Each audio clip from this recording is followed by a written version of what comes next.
Selamat siang my student, atau selamat malam my student, maaf, selamat malam my student. Kita ini sudah pertemuan yang ke-9. Kemarin itu pertemuan ke-8 kita UTS, pertemuan yang ke-7 kita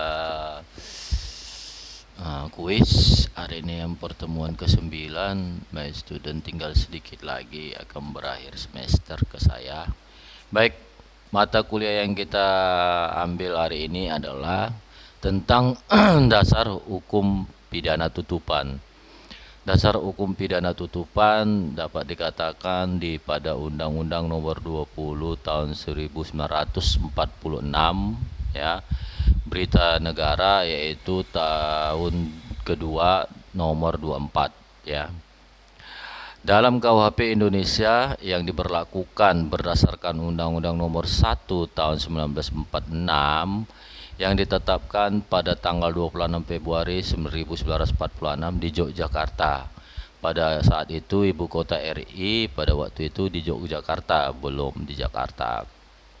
Yang memberlakukan KUHP pada tanggal 8 Maret 1942, ternyata hanya dijumpai 4 macam pidana pokok pada saat itu, pada tanggal 8 Maret 1942. Pidana pokok itu antara lain adalah pidana mati, pidana penjara, pidana kurungan, dan pidana denda terdapatnya. Namun pada tahun yang sama yang dirasakan adanya kebutuhan untuk menambah beberapa pidana pokok tersebut di dalam suatu konsep hukum pidana, yaitu terdapatnya pidana tutupan. Sebenarnya yang menjadi pertanyaan adalah pidana tutupan ini diberlakukan bagi siapa dan untuk siapa pidana tutupan? Apakah berlaku bagi sesuatu peristiwa pidana tertentu atau di luar peristiwa pidana tertentu, atau berlaku untuk semua elemen masyarakat yang ada di Indonesia berlakunya pidana pokok di luar pidana tutupan, berlakunya pidana tutupan di luar dari pidana pokok. Nah, pidana tutupan ini merupakan suatu custodia honesta. Nah, bahasa Belandanya custodia honesta, pidana tutupan ini yang diterapkan untuk menggantikan pidana penjara dalam hal hakim mengadili orang yang melakukan suatu kejahatan yang diancam dengan pidana penjara, dengan maksud bahwa terdorongnya sesuatu niat itu yang patut dihormati. Yang patut dihormati banyak itu ya. Dari konsiderans undang-undang tersebut tidak dapat diperoleh secara rinci penjelasannya mengenai alasan dari penciptaan pidana pokok yang baru. Nah, namun secara logika dapat disimpulkan bahwa penciptaan macam pidana pokok ini pada awal masanya berdirinya Republik Indonesia mempunyai motif untuk menampung kemungkinan adanya pelaku tindak pidana. Dalam kaitannya adalah untuk memperbaiki suasana ketatanegaraan. Dalam arti memperbaiki suasana ketatanegaraan. Namun dijelaskan terhadap suatu peristiwa politik yang dimaksud ya. Nah, berarti suasana ketatanegaraan ada ibaratnya kegentingan ketatanegaraan pada saat itu pada tahun 1946. Nah, suasana ketatanegaraan itulah yang mendorong adanya suatu pidana tutupan, ya. Namun tidak dijelaskan peristiwa yang mana itu. Suasana ketatanegaraan itu yang ditentukan di dalam suatu konsideran undang-undang tentang pidana tutupan. Dia tidak secara jelas dikatakan di dalam konsideran di dalam undang-undang itu. Pidana tutupan itu apakah berlaku ke dalam satu peristiwa saja atau keseluruhan peristiwa pidana? Nah, konsideran terhadap pidana tutupan. Misalnya, pidana tutupan itu berlaku nggak bagi perampokan yang mengakibatkan kematian? Nah, apakah pidana tutupan itu juga berlaku terhadap orang yang melakukan pencurian dengan pemberatan? Namun secara rinci di dalam konsideran tidak dijelaskan, tapi mengarah kepada suatu politik, dinamika politik di dalam suatu tahun 1946. Pada saat itu terjadinya kegentingan suasana ketatanegaraan. Berarti kegentingan suasana ketatanegaraan, adanya niat untuk merongrong sistem ketatanegaraan di Indonesia pada saat itu. Maka berlakulah suatu pidana tutupan untuk terlaksananya suatu konsep pidana di dalam peristiwa politik ketatanegaraan. Hal ini dapat dikatakan masihlah baru dan sangat sulit untuk dipahami beberapa pakar pidana, tak kala sesuatu itu harus menghasilkan atau membuka suatu jurisprudensi, khususnya dalam putusan Mahkamah Agung. Tentara Mahkamah Agung, waktu itu ada putusan Tentara Mahkamah Agung, Mahkamah Tentara Agung ya, yang menjatuhkan pidana tutupan itu terhadap suatu para kudeta 3 Juli 1946. Nah, dapat disimpulkan bahwa pidana tutupan itu berlaku terhadap kudeta terhadap kesesuaian ketatanegaraan. Kesesuaian ketatanegaraan itu diakibatkan karena adanya suatu kudeta yang mendorong perubahan konstitusional di dalam pada saat tahun 1946. Berarti pada tahun 1946 sangat genting suasana ketatanegaraan pada saat itu. Nah, hukum yang berlaku jika diberlakukan hukum pidana pokok, maka akan sangat sulit untuk menghukum mereka. Karena mungkin di pidana pokok itu hanya tertera kepada kejahatan yang ditentukan oleh dalam hukum pidana itu. Misalkan kejahatan perampokan, pencurian, asusila dan lain-lain. Sementara dalam hal kudeta dia tidak tidak diatur di dalam KUHP itu. Makanya diterbitkanlah undang-undang tentang pidana tutupan ya. Bagaimanakah suatu penerapannya di dalam pidana tutupan pada tahun 1948? Sampai sekarang pidana tutupan ini baru sekali dijatuhkan pada seorang tersangka, yaitu pada tanggal 27 Mei 1948 terhadap pelaku peristiwa kudeta 3 Juli 1946. Pidana tutupan ini ditempatkan pada urutan ketiga. Dalam struktur pidana pokok. Ditempatkan dia. Setelah pidana penjara, antara pidana penjara dan pidana kurungan, maka diselipkanlah di situ tentang pidana tutupan. Pidana penjara, pidana mati, pidana kurungan, apalagi baru masuk namanya pidana tutupan. Setelah diselesaikan pidana pokoknya, barulah dimasukkan pidana tutupan terhadap orang-orang yang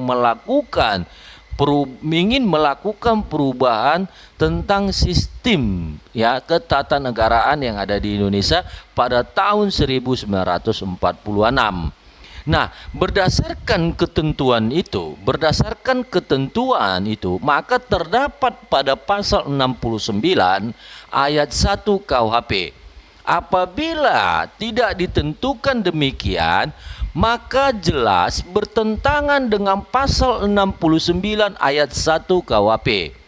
Sebab aturan yang ada di pasal 10 yang menentukan bahwa pidana yang teratas merupakan pidana yang terberat yang diikuti dengan pidana ringan. pidana yang terberat pada pasal 10 itu adalah merupakan pidana yang terberat yang diikuti yang lebih ringan. Demikian seterusnya hingga yang paling ringan di dalam pidana tutupan merupakan pidana yang lebih ringan daripada pidana penjara. Ternyata pidana tutupan itu jauh di bawahnya, itu baru ada pidana tutupan. Nah, penjara, kurungan, mati, baru ada denda, baru pidana denda, baru ada nanti pidana tutupan. Nah, itu yang paling jauh di bawah, dianggap sebagai pidana yang paling ringan daripada pidana penjara. Nah, tetapi jika dilihat dari sudut lamanya, masa menjalani pidana tutupan ini lebih berat daripada kurungan. Kenapa lebih berat daripada kurungan? Kalau kurungan ditentukan misalkan 10 tahun kurungan, 5 tahun kurungan. Sedangkan pidana tutupan ini ditentukan nggak tahunnya? Di dalam undang-undang tadi yang dijelaskan tentang pidana tutupan tadi. Apakah pidana kurungan itu ditentukan lebih berat daripada pidana penjara atau pidana kurungan? Apakah interval waktu antara pidana kurungan, ya, interval waktu antara pidana kurungan dan pidana tutupan, intervalnya mana yang lebih lama? Tapi menurut daripada undang-undang ini, pidana tutupanlah interval waktunya yang paling lama daripada pidana kurungan, ya. Daripada pidana kurungan. Kurungan itu bisa 1 hari sampai berapa tahun, 5 tahun atau 10 tahun. Sementara pidana tutupan dia tidak dihitung hari. Bisa saja pidana tutupan ini ditutup dengan masa seumur hidup. Bisa ya dengan masa seumur hidup atau 20 tahun penjara di dalam pidana tutupan, ya. Dalam hal ini dasar hukum yang dikemukakan salah satu profesor yang saya kutip di pakar pidana adalah Profesor Andi Hamzah. Ya, Andi Hamzah mengatakan di dalam pasal 69 KUHP sudah tepat. Namun yang keliru dalam penempatannya sebab diletakkan di antara kurungan dan pidana denda. Di antara kurungan dan pidana denda. Kurungan berarti ada tutupan, baru pidana kurungan, yaitu ya. Padahal secara tegas bila kita baca dalam ketentuan pasal 1 Undang-Undang Nomor 20 tahun 1946 yang menyatakan bahwa adanya hukuman pokok baru yaitu hukuman tutupan yang menggantikan hukuman penjara. Berarti alternatif, kalau bahasa sekarangnya junto atau dialternatifkan. Ya, dialternatifkan bahwa pokok baru itu tutupan itu menggantikan hukuman penjara. Sebenarnya hampir sama sih kalau dibilang konteksnya, cuman bahasanya yang berbeda mungkin ya. Nah, jika dilihat tutupan itu bisa digantikan oleh hukuman pidana penjara. Ibaratnya tidak perlu lagi membuat diatur lebih teknis lagi di dalam suatu undang-undang menurut Profesor Andi Hamzah, ya. Di dalam konsep KUHP baru tahun 2004. Nah, di dalam konsep KUHP baru tahun 2004, pidana tutupan dirangkai lagi kembali di dalam konsep KUHP baru tahun 2004. Karena sangat dibutuhkan mungkin. Menurut pasal 62 konsep KUHP 2004 dikatakan bahwa pidana tutupan diletakkan pada urutan kedua dalam jenis pidana pokok setelah pidana penjara, diikuti dengan pidana pengawasan, pidana denda, dan pidana kerja sosial. Ada kerja sosial di dalam KUHP tahun 2004 ini. Ternyata di KUHP tahun 2004 dikatakan ada pidana sosialnya. Ternyata pembaruan di dalam KUHP 2004 ini ternyata ada pidana sosialnya. Bisa saja dia pidana sosialnya itu kerja sosial. Kerja sosial itu bukan harus misalkan menyapu jalan, misalkan dia membantu pemadam kebakaran, itu kerja sosial, atau membantu pada saat ini COVID ini bisa. Itu di dalam bentuk kerja sosial. Nah, itu yang dikatakan di dalam konsep KUHP tahun 2004. Jadi di dalam konsep KUHP tahun 2004, pidana tutupan itu pidana penjara, pidana tutupan, pidana denda, pidana kurungan. Diharapkan ke urutan yang kedua. Karena mungkin pemikiran di dalam pembuat konsep KUHP tahun 2004 ini mungkin hampir sama beratnya antara pidana penjara dan pidana tutupan, karena hitungannya hampir seumur hidup dan hampir 20 tahun pidana tutupan ini. Berarti ada persamaan antara pidana penjara dan pidana tutupan. Ibaratnya kalau pidana tutupan selesai, tek, diputus seumur hidup, udah tidak ada lagi pidana tambahan lagi. Dia hanya cukup sekali pidana tutupan diputus selesai, 20 tahun penjara atau seumur hidup penjara sudah.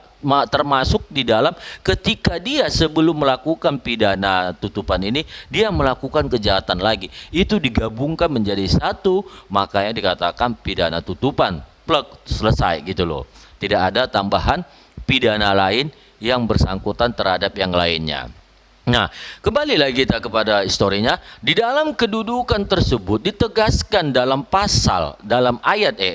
ditegaskan di dalam ayat 2 pasal tersebut 69 tadi, bahwa urutan pidana pokok tersebut menentukan berat ringannya suatu pidana. Di dalam pasal 69 ayat 2 rancangan KUHP tadi dikatakan bahwa urutannya itulah yang dilihat untuk menentukan beratnya ringannya pidana terhadap suatu pelaku tindak pidana.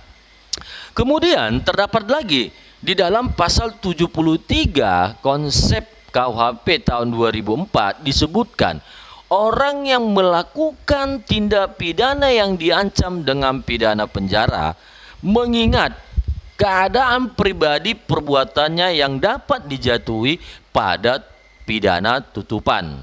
Ya, saya ulangi. Pada pasal 73 konsepnya tahun 2004 KUHP, orang yang melakukan tindak pidana yang diancam dengan pidana penjara bahwa diingat dalam keadaan pribadi bahwa perbuatannya itu dapat dipidana tutupan. Keadaan pribadi, kesehatan bisa, ya. Baru kedua adalah jiwa, dipikirkan juga itu di dalam pasal 73 untuk menerapkan pidana tutupannya. Kalau orangnya sakit jiwa nggak mungkin diterapkan pidana tutupan. Kalau orang kondisinya kesehatan sudah menurun sampai dikatakan sudah mau meninggal dunia, maka tidak berhak dilakukan pidana tutupan. Itu maksudnya si pembahas tadi. Yang kedua adalah pidana tutupan sebagaimana dimaksud pada ayat 1 ini dapat dijatuhkan kepada terdakwa yang melakukan tindak pidana karena terdorongnya oleh maksud kepada terdakwa untuk melakukan tindak pidana. Pada ayat 2 ini tidak berlaku karena dorongan. Berarti dorongan ibaratnya ada sebuah ancaman. Kalau dorongan bisa saja, ya kan? Jika cara melakukannya atau akibat dari perbuatannya tersebut sedemikian rupa sehingga terdakwa lebih tepat dijatuhkan terhadap pidana penjara. Nah, tetap dia dilakukan hukumannya. Walaupun dia ketika ingin mengganti konstitusional atau kudeta, dia hanya berperan kepada misalkan sebagai juru tulis, dia hanya sebagai nutulen, tapi dia diterapkan di dalam pemilihannya adalah pidana penjara, bukan pidana tutupan. Mungkin pidana tutupannya bisa jadi kepada pelaku utama, ya. Di dalam pasal 73 tadi di dalam penjelasannya dikatakan bahwa pidana tutupan meskipun merupakan salah satu jenis pokok, ya, meskipun merupakan salah satu jenis pokok, namun pada dasarnya merupakan cara pelaksanaan dari pidana yang bersifat istimewa. Jadi sifatnya istimewa. Ternyata kudeta itu istimewa.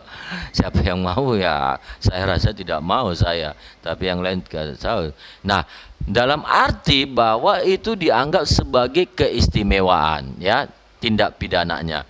Karena itu, jenis pidana ini tidak diancamkan secara khusus.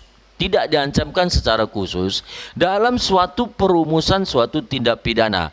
Pertimbangan penjatuhan pidana tutupan didasarkan pada motif dan pembuat tindak pidana, yaitu karena terdorong oleh maksud yang patut dihormati. Tindak pidana yang dilakukan karena alasan ini pada dasarnya tindak pidana politik, ya.